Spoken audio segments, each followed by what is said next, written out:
Hello, beautiful people. Once again, it's yours truly, Christine, with Exhibit Africa Inc., courtesy of Exhibit Africa Ubuntu Initiative. I'm excited to be back to share yet another series of fun and interesting facts about another beautiful country from the continent of Africa. I hope you're ready. I hope you're comfortable. Let's get started. So the country we're going to be talking about today is Nigeria. And because I have a lot to share with you guys, I'm not going to take more time. Let's get started. However, I just want to say, if you've missed my previous series, again, we're going in alphabetical order. We started off with letter A, Angola, Algeria. Right now, we're at letter N for Nigeria, Niger. So if you've missed out on the previous videos from one of your favorite or many favorite countries on the continent, I would suggest follow my series either on TikTok or on YouTube uninterrupted.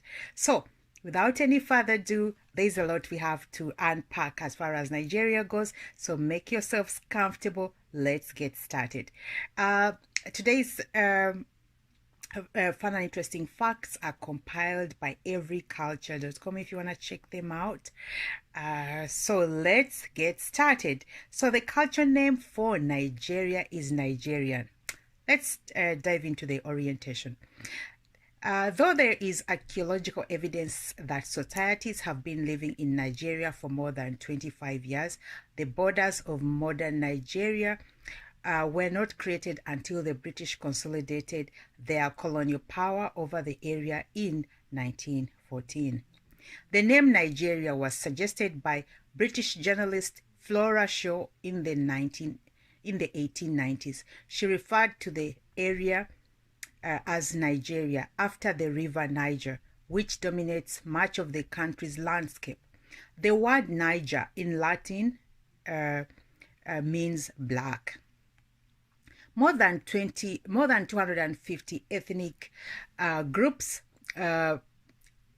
call present-day Nigeria home. The three largest and most dominant ethnic groups are Hausa, Yoruba, Igbo, pronounced as Igbo. Other smaller groups include Fulani, Ijo, Kanuri, Imbibio, Tiv, and Edo.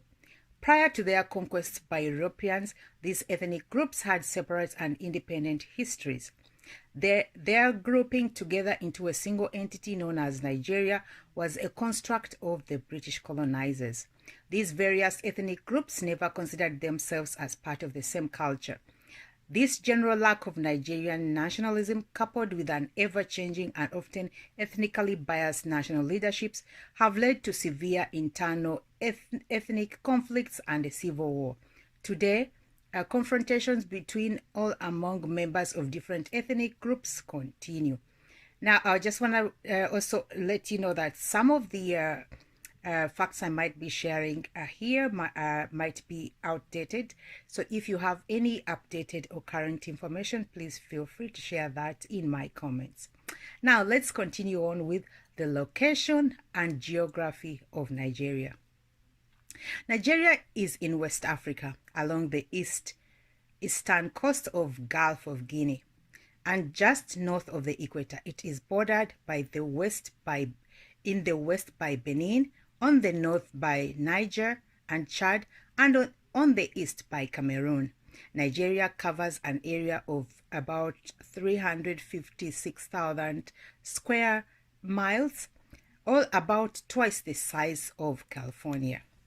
Nigeria has three main environmental regions: Savannah, tropical forests, and coastal wetlands. These environmental regions greatly affect the cultures of the people who live in them. The dry, open grasslands of the savannah make stereo farming and herding a way of life for the Hausa and Fulani.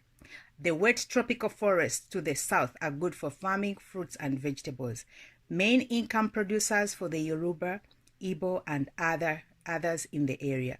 The small ethnic groups living along the coast, such as the Ijo and the Karabari, are forced to keep their villages small due to lack of dry land. Living among creeks, lagoons, and salt marshes makes fishing and the salt trade part of their everyday life in the area. The river and the Niger and Benue rivers come together in the center of the country, creating a Y shape that splits Nigeria into three separate sections.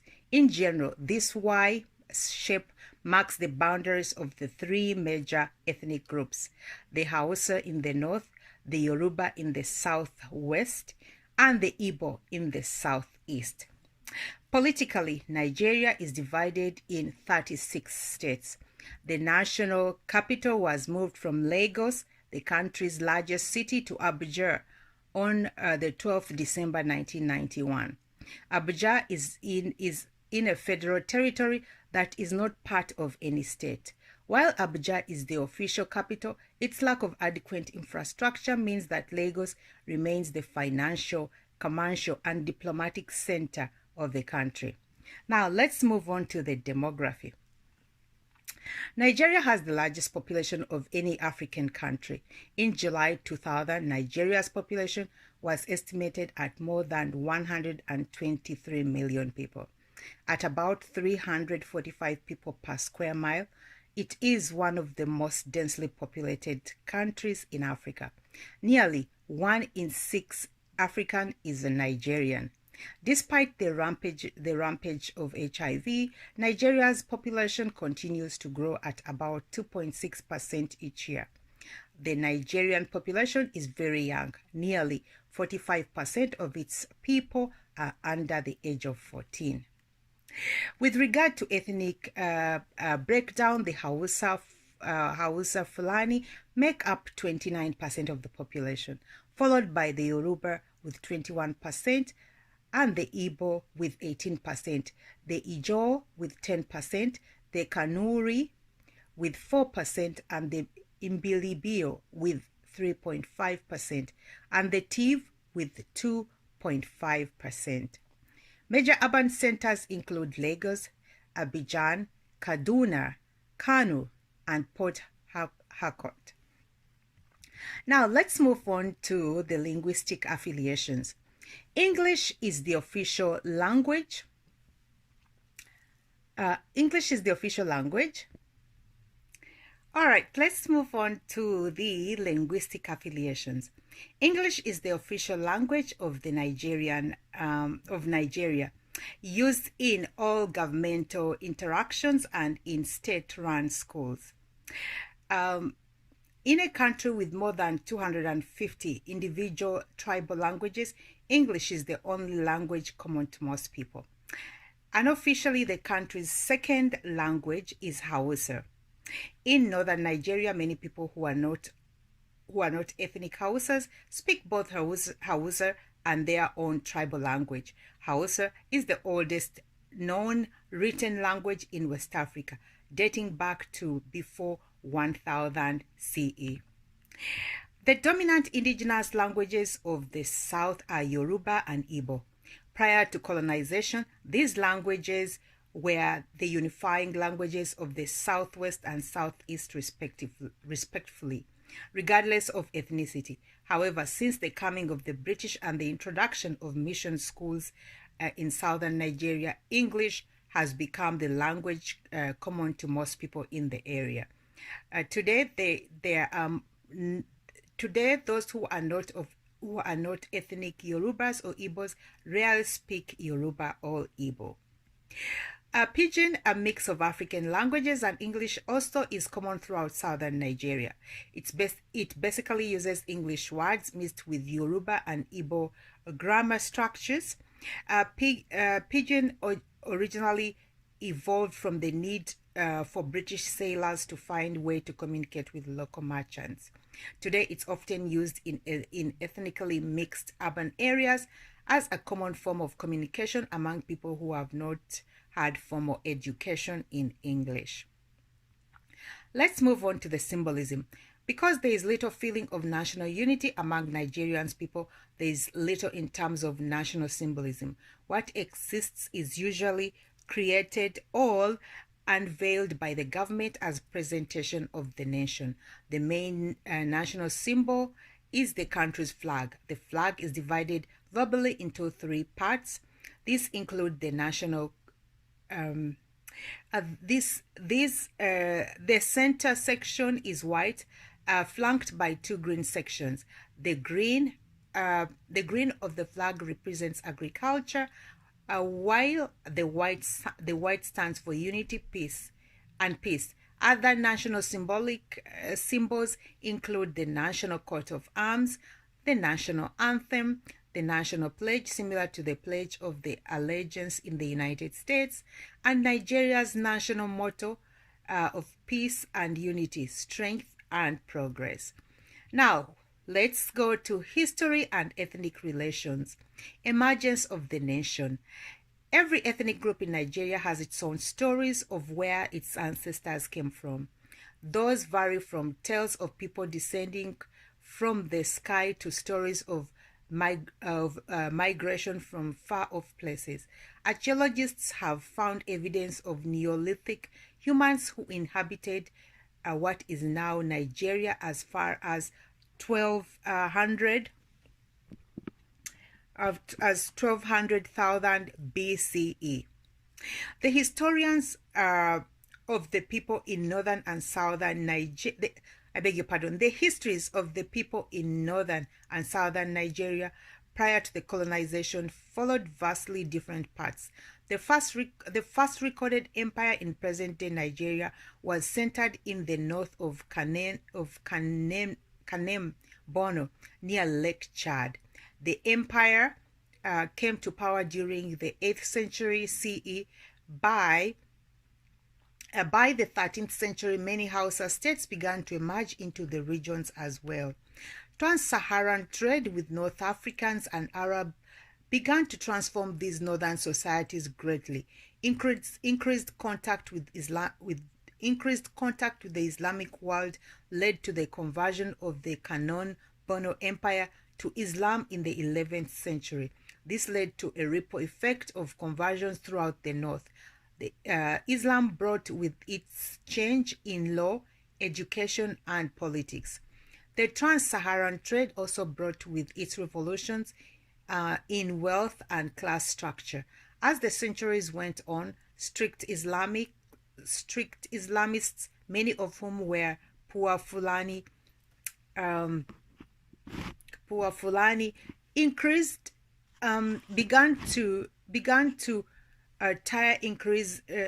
to tire of increasing corruption.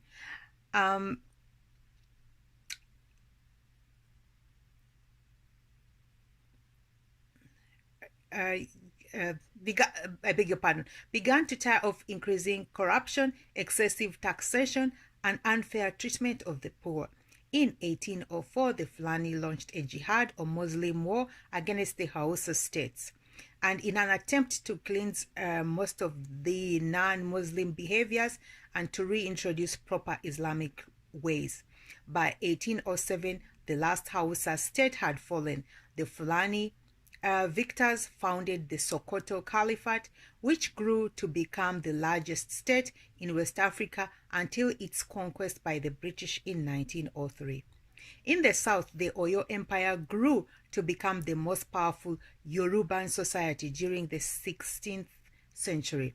Along the coast, the Edo people established the Benin Empire, not to be confused with the present-day country of Benin to the west, which reached its height of power in the 15th and 16th centuries. As in the north, outsiders heavily influenced the societies of southern Nigeria. Contact with Europeans began with the arrival of Portuguese ships in 1486. The British, French, and Dutch soon followed. Soon after their arrival, the trade in slaves replaced the original trade in goods.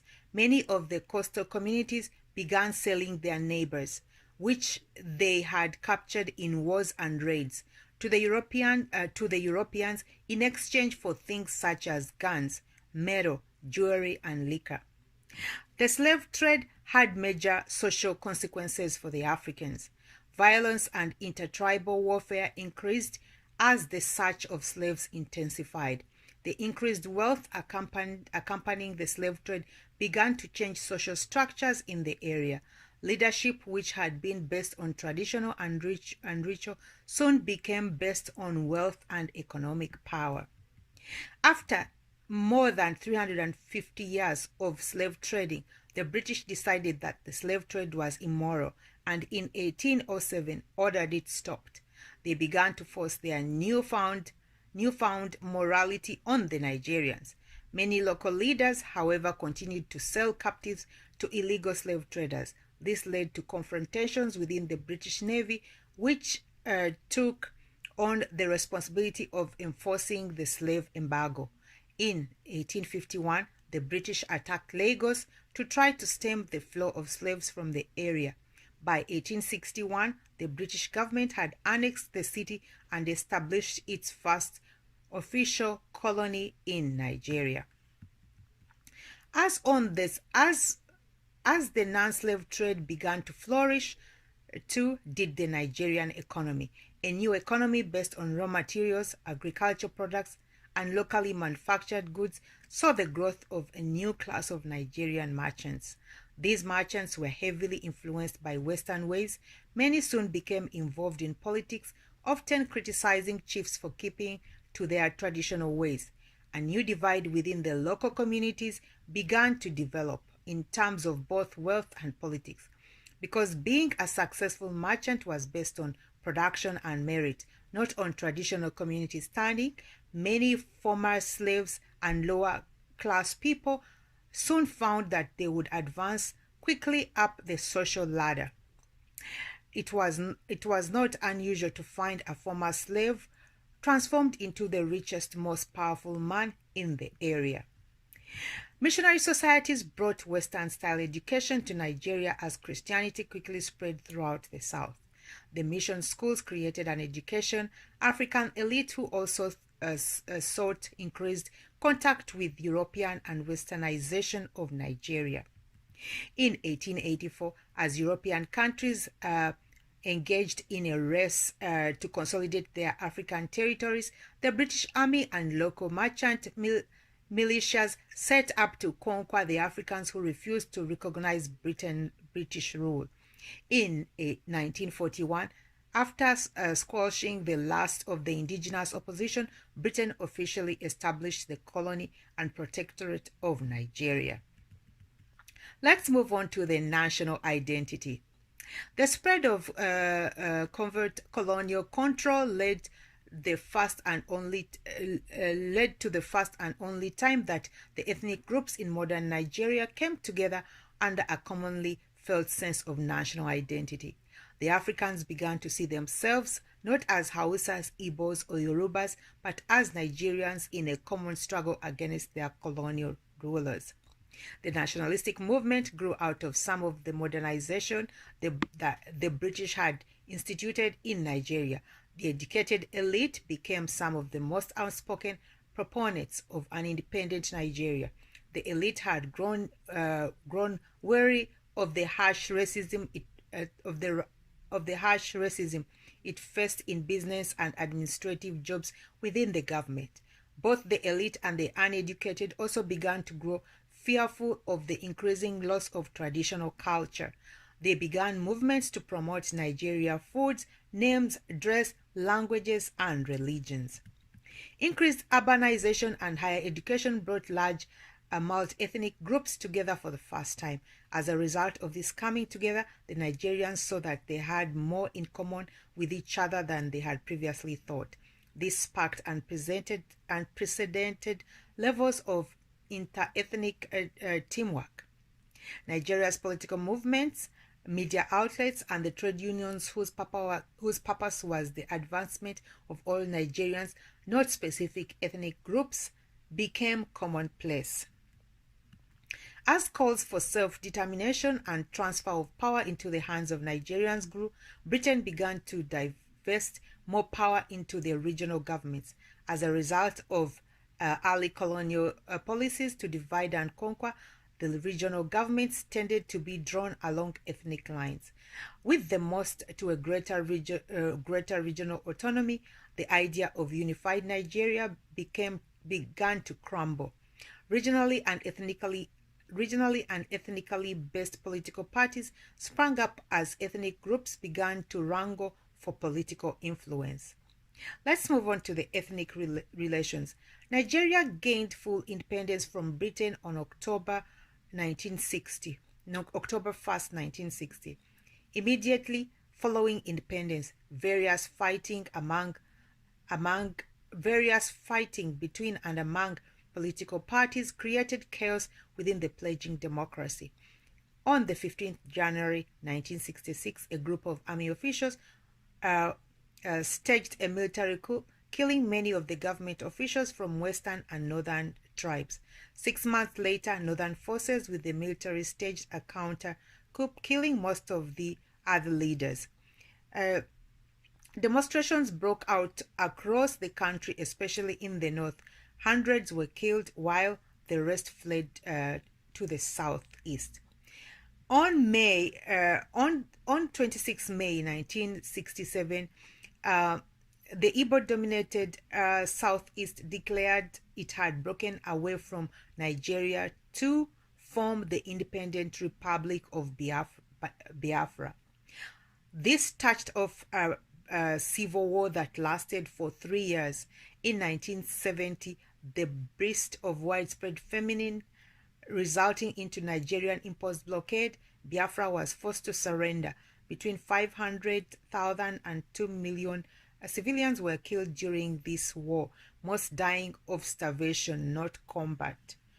Sad.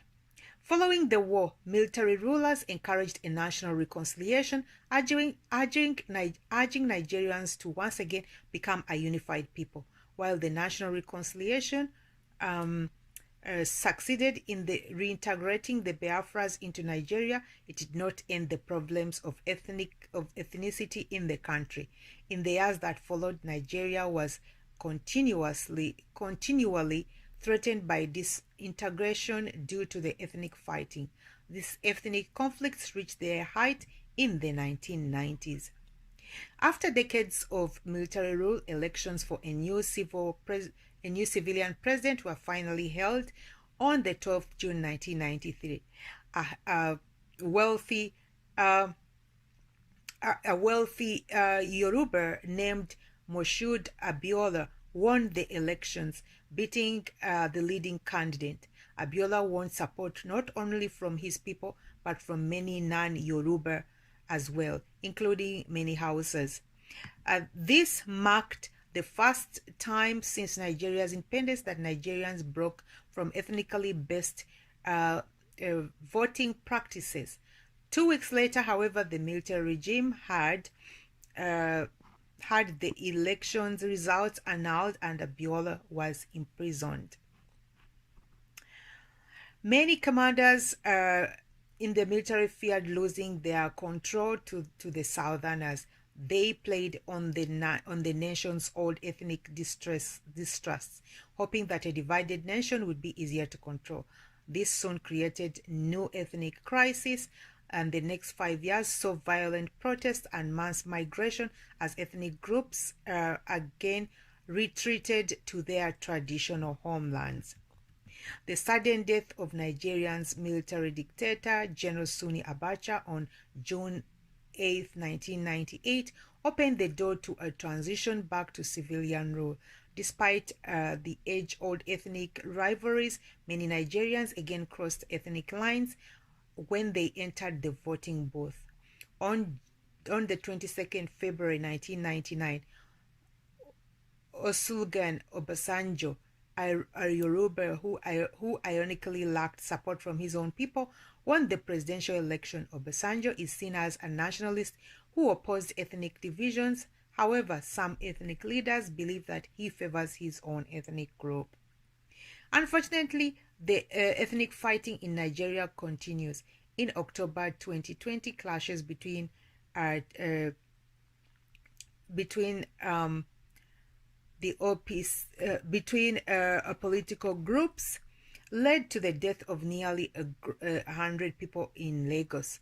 Many blame many blame one of the party for sparking riots in 1999, which killed more than 100 other civilians. So let's move on to urbanization, architecture, and the use of space. With the influx of oil revenue and foreigners, Nigerian cities have grown to resemble many Western urban centers. Lagos, for example, is a massive, overcrowded city filled with traffic jams, movie theaters, departmental stores, restaurants, and supermarkets. Because most Nigerian cities grew out of much older towns, very little urban planning was used as the cities expanded. Streets are laid out in a confusing or often maze-like fashion, adding to the chaos for pedestrians and traffic. The influx of people into urban areas has put a strain on many services. Power cuts and disruptions of telephone services are not uncommon. Nigerian architecture is as diverse as its people. In rural areas, houses often are designed to accommodate the environment in which people live. The Ijaw live in the Nile Delta region, where dry land is very scarce. To compensate for this, many Ijaw homes are built on stilts over creeks and swamps, with travel between them done by boat. The houses are made of wood and bamboo and topped with a roof made of fronds from raffia palms. The houses are very airy to allow heat and the smoke from cooking fires to escape easily. Igbo houses tend to be made of bamboo, frame held together with vines and mud, and covered with banana leaves. They often blend into the surrounding forest and can easily be missed if you don't know where to look. Men and women traditionally live in separate houses. Much of the architecture in the north is heavily influenced by Muslim culture. Homes are typically geometric, mud-walled structures, often with Muslim markings and decorations. They also build large walled compounds housing several smaller huts. The entryway to the compound is via a large hut built into the wall for the compound. This is where the hut of the father or head male figure in the compound.